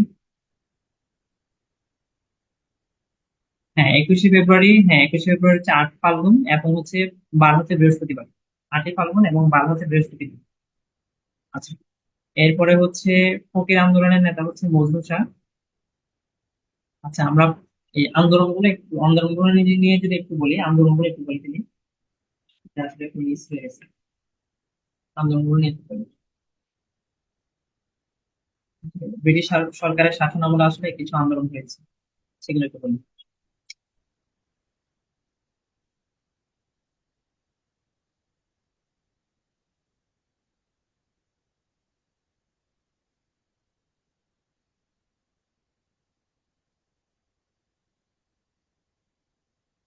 তো আন্দোলনের মধ্যে ইংরেজদের বিরুদ্ধে প্রথম যে আন্দোলনটা হয়েছিল সেটা হচ্ছে ফকির সন্ন্যাসী বিদ্রোহ।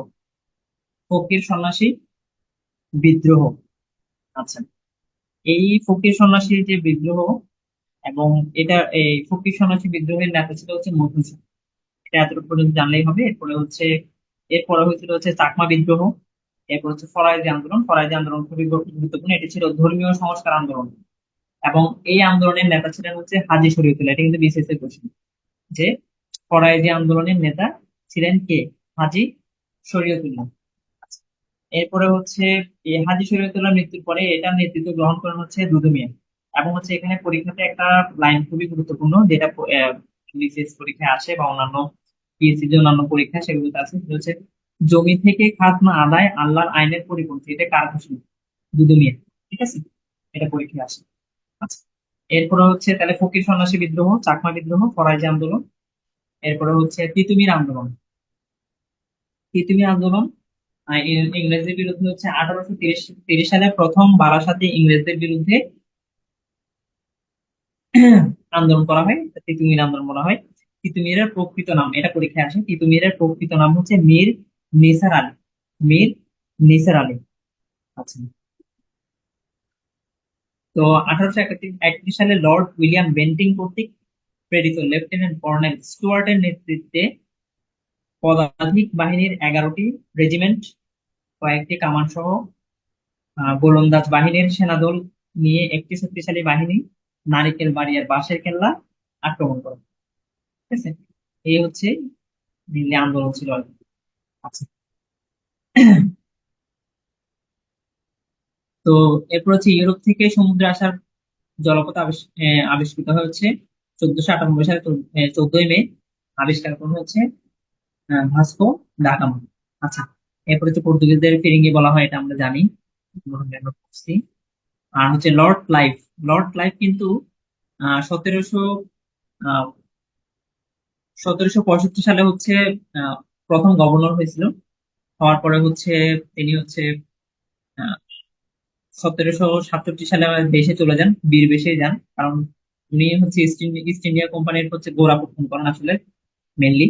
এরপরে 1774 সালে তিনি আবার আত্মহত্যা করেন। আচ্ছা, এরপর হচ্ছে সতীদাহ প্রথা রহিত হয় কবে? 1829 সালে। সালগুলো একটু মনে রাখতে হবে। হিন্দু বিবাহ আইন প্রণীত হয় 1856 সালে। আচ্ছা, ব্রিটিশ সরকার ভারত শাসন।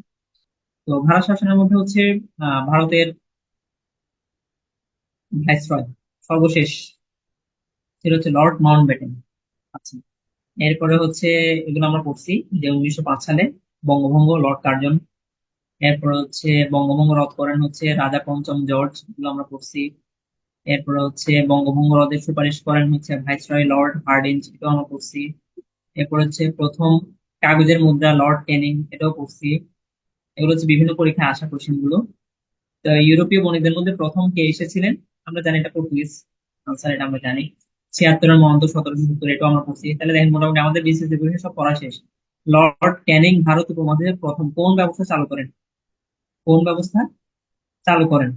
পুলিশ ব্যবস্থা, পুলিশি ব্যবস্থা। লর্ড ক্যানিং দুইটা জিনিস, একটা হচ্ছে কাগজের মুদ্রা আর হচ্ছে পুলিশি ব্যবস্থা। তাহলে পুলিশি ব্যবস্থাটা প্রথম চালু করেন। বাংলা চিরস্থায়ী বন্দোবস্ত প্রবর্তন করা হয় কত সালে? ঠিক আছে, কত সালে? এটা হচ্ছে 1783।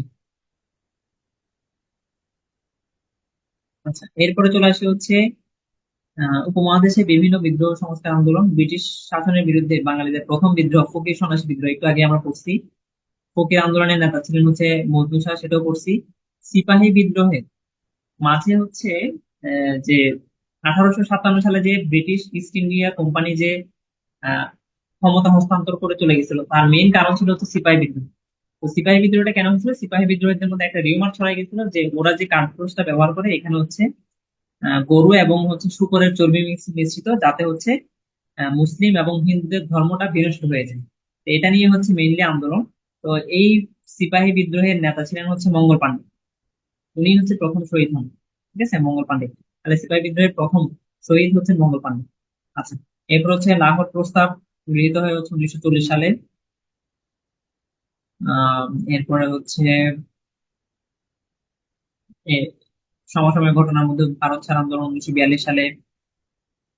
এরপরে হচ্ছে তেভাগা আন্দোলনের নেত্রী হচ্ছে ইলামিতি। এগুলো জাস্ট অনেকগুলো ডিটেলস জানা দরকার নেই, এখানে যেগুলো দেওয়া আছে শুধু এই লাইনগুলো পড়লেই হবে। এরপরে হচ্ছে লর্ড রিপন কর্তৃক গঠিত শিক্ষা কমিশনের নাম হচ্ছে হান্টার কমিশন। এরপরে হচ্ছে বিধবা বিবাহের পক্ষে যে যে মনীষী আন্দোলন করেন ঈশ্বরচন্দ্র বিদ্যাসাগর। এরপর হচ্ছে বঙ্গভঙ্গ এক ধরনের প্রশাসনিক সংস্কার। তো বঙ্গভঙ্গতে আসলে হচ্ছে বাংলাকে দুইটা ভাগে ভাগ করে হয়েছিল, এটা আমরা পড়ছি। তো 1905 সালে 16 অক্টোবর অ্যাডমিশনে বঙ্গভঙ্গ এই দুই ভাগে ভাগ করেন লর্ড কার্জন। এবং এই বঙ্গভঙ্গ রদ করা হয় হচ্ছে, রদ ঘোষণা করা হয় 12 ডিসেম্বর 1911 সালে, এবং এটা করেন হচ্ছে লর্ড হার্ডিঞ্জ। কার কার আদেশে? রাজা পঞ্চম জর্জের আদেশে। আচ্ছা, এরপর হচ্ছে যে বাঙালি নেতার নামে আগে নেতাজি বলা হতো, সুভাষচন্দ্র। নেতাজি সুভাষচন্দ্র। আচ্ছা, মুসলিম লীগ গঠিত হয় 1906 সালে, এবং এটা গঠন করা হচ্ছে নওয়াব সলিমুল্লাহ। আর একে কোচবিহার পূর্ব বাংলার গভর্নর নিযুক্ত হন হচ্ছে 1956 সালে। তাহলে এখান থেকে দেখি যে ভারত ছাড় আন্দোলন 1942 সালে বঙ্গভঙ্গ কালে ভারতের ভাইসরয় কে ছিলেন? ভারতের ভাইসরয় কে ছিলেন? তাহলে আনসার হচ্ছে লর্ড কার্জন। বঙ্গভঙ্গের কারণে কোন নতুন প্রদেশ সৃষ্টি হয়েছিল? নতুন প্রদেশ কোনটা সৃষ্টি হয়েছিল? এখানে কিন্তু কয় ভাগ করছে সেটা বলা নেই, নতুন প্রদেশ কোনটা। তাহলে নতুন প্রদেশ হচ্ছে, দেখেন, পূর্ববঙ্গ, পূর্ববঙ্গ ও আসাম। তো দুইটা ভাগ করছিল, একটা হচ্ছে পূর্ববঙ্গ ও আসাম, আর একটা হচ্ছে পশ্চিমবঙ্গ। তো পশ্চিমবঙ্গের মধ্যে ছিল হচ্ছে বিহার এবং উড়িষ্যা ছিল, পশ্চিমবঙ্গ আর পূর্ববঙ্গ এবং আসাম, এই দুইটা ভাগে ভাগ করা হয়েছিল। পূর্ববঙ্গ আসামের রাজধানী ছিল ঢাকা, আর পশ্চিমবঙ্গের রাজধানী ছিল কলকাতা। পরবর্তীতে বঙ্গভঙ্গ যখন রদ হয়, কলকাতা থেকে রাজধানী আবার দিল্লিতে শিফট করে নেওয়া হয়। আচ্ছা, এরপর হচ্ছে বঙ্গভঙ্গ রদ হয় কত সালে? 1911 সালে, এগুলো আমরা জানি। আচ্ছা, এরপর হচ্ছে সংস্কৃতি। সংস্কৃতির মধ্যে সংস্কৃতি তো আজকে পড়েনি।